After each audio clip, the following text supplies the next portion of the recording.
Welcome to another video. So ngayon ay natapos na natin yung update 68. So nakuha na natin yung bagong car. Saan ba yun?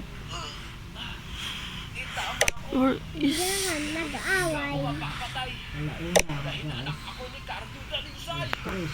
doon lang ang paglalaro namin ng baril-barilan hanggang sa nauso ang pellet gun. Uy, ano yan? Totoo pa rin ba yan? Hindi, pellet gun to. Parang totoo lang. Magkano naman yan? Hindi ko alam. Sana. Hindi ko lang sa mama ko to. Nasa 100 to 120 pesos ata. Patry nga. Ayoko nga. Baka masira mo eh. Ito. Bakit naman ito? Ito guys. So guys, maglalaro pa ako ng madaming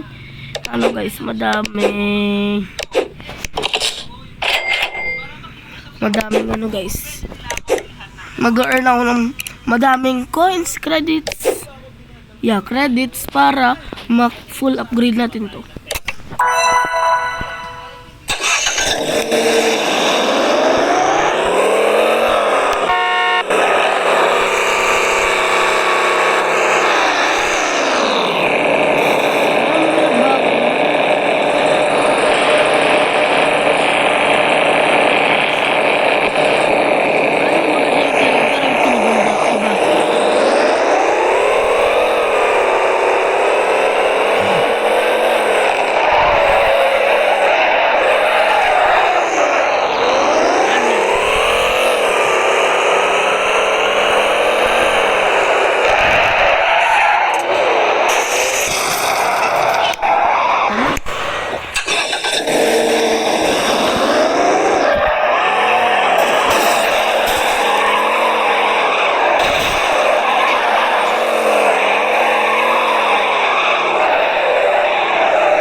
Ano ko, 2,300 plus 800.